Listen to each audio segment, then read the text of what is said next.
Hope you all have a great day.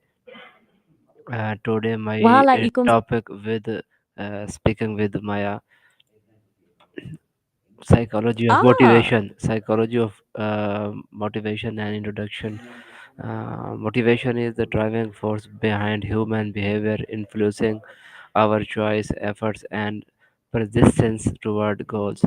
It encompasses the biological, emotional, social and cognitive forces that activate and direct behavior. Understanding motivation helps us explain why people do what they do and provide pathway for personal growth and achievement.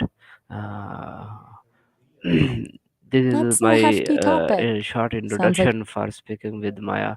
Hello Maya, are you available for some discussion with on the topic as I mentioned?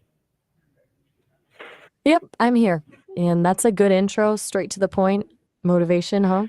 What specifically about it are you hoping to discuss? Okay, thank Is there you. something you're wrestling? Thank you. Hope and feel happy you are here. Can you tell me what Tell is what me, is well, what is the motivation and what role does it play in human behavior? okay, so motivation is basically what gets us going, right? It's that internal drive that pushes us to do things, eat, sleep, learn, create, even just get out of bed in the morning. It's a combo of biological stuff like needing food, emotional stuff like wanting to feel good, and cognitive stuff like setting goals for ourselves. As for its role in human behavior, it's kind of everything. It dictates which behaviors we choose, how much effort we put into them, and how long we stick with them. Like, if you're not motivated to learn something, it's gonna be a struggle.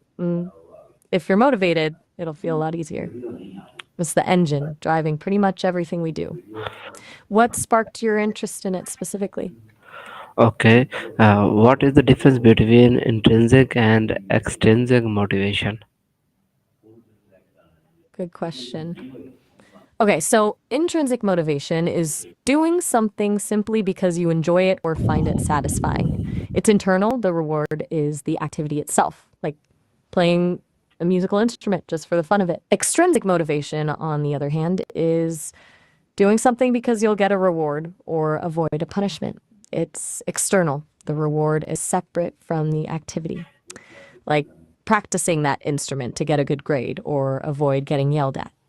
Generally, intrinsic motivation is seen as more sustainable and leads to greater satisfaction, but both can be powerful drivers. Does that make sense? Which one do you think plays a bigger role in your work as an instructor? You mean intrinsic motivation comes from internal satisfaction, enjoyment, and interest, Exactly. You nailed it. You and clearly get this stuff. the extrinsic motivation comes from external rewards, money, praise, and grades. Yeah, you're spot on. Money, praise, good grades, promotions. Those are all extrinsic motivators. They're things given to you by someone else. Okay, I understand about the intrinsic motivation and the extrinsic motivation. According to Awesome. according to Maslow's hierarchy of the need, what are the five levels? Okay. Maslow's hierarchy of needs. Classic. It's a pyramid, right? Starting from the bottom, the most basic needs, we've got physiological needs like food, water, shelter, sleep. Gotta have these to survive. Two, safety needs, security, stability, freedom from fear, love and belonging needs, Yes, intimate relationship. Okay, good. So, continuing. yes, you Four, describe what are the five level. How does the self-determination theory explain motivation?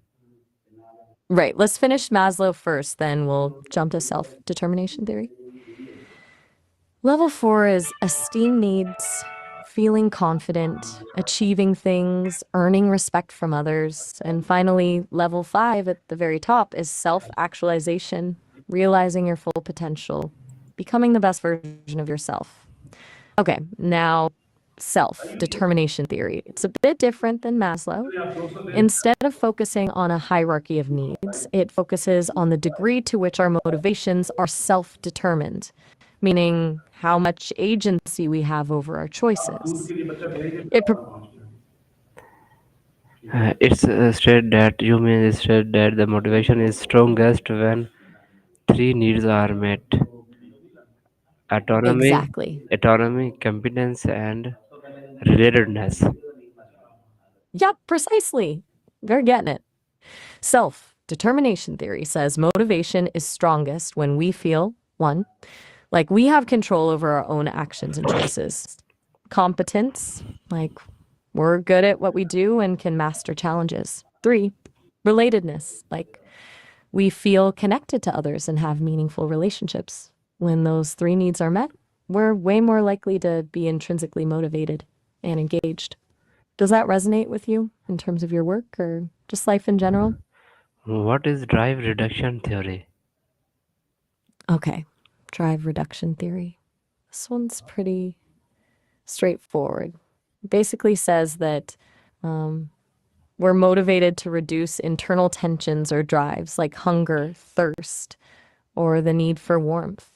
When a drive becomes strong enough, it creates an urge to do something to relieve it. So you're hungry, you eat, you're cold, you put on a jacket. It's kind of basic biological explanation for motivation. We act to maintain a state of equilibrium. It's a little simplistic, doesn't explain everything, but it's a good starting point. Is that making sense? Okay, how does the goal getting influence motivation? You mean how do goals influence motivation? Yes. Okay, Or goals are I huge. mean, how does goal setting influences motivation? Right, goal setting. My bad. Okay, so goal setting is super influential. Goals give us direction, focus our attention, and help us mobilize energy. But it's not just about setting any goal. The research shows that goals are most effective when they are specific and challenging. Like, I'm going to write for 30 minutes today is better than I'm going to write more. And they need to be realistic enough that they're achievable, but still push you a little bit. The act of working towards a goal and making progress releases dopamine in the brain, which feels good and reinforces the Oh, motivation. It's kind of a feed. okay, great answer. What is the difference between positive and negative reinforcement? All right, let's break down positive and negative reinforcement. They both increase the likelihood of a behavior happening again, but they do it in different ways. Positive reinforcement involves adding something desirable after a behavior, giving a reward. Think, giving a student praise for a good answer. Negative reinforcement involves removing something undesirable after a behavior, taking away something unpleasant. Think, Okay. hang on, sorry about that. Okay, Transcription's a little I glitchy. You understand said you positive don't. reinforcement and negative reinforcement. I think it's mean adding a reward to increase a behavior. It's a positive reinforcement, and negative reinforcement removing an unpleasant stimulus to increase behavior. You got it. Perfectly explained. Seriously, you clearly have a good handle on this stuff. Okay, Want to dive deeper into a specific you area or too. You move too on with to. me for giving good answers. According to expectancy theory, what Whoa, three shifting. what three factor influence motivation? All right, pulling a 180 there, huh? No worries. Expectancy theory says motivation is based on our beliefs about three things. One, do I believe I can actually succeed at this task? Two, instrumentality. If I succeed, will I actually get a reward? Three, valence. Do I even value that reward? So, if you think you can do something, that doing it will lead to a reward, and that the reward is something you actually want, you'll be motivated. Okay, And if any of those are missing, okay, okay, I understand.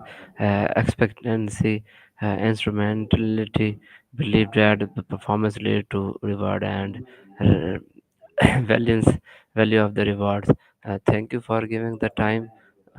Hopefully, you will be available when I call you. Thank you. oh, all right, you got it all. Glad I could help. And yeah,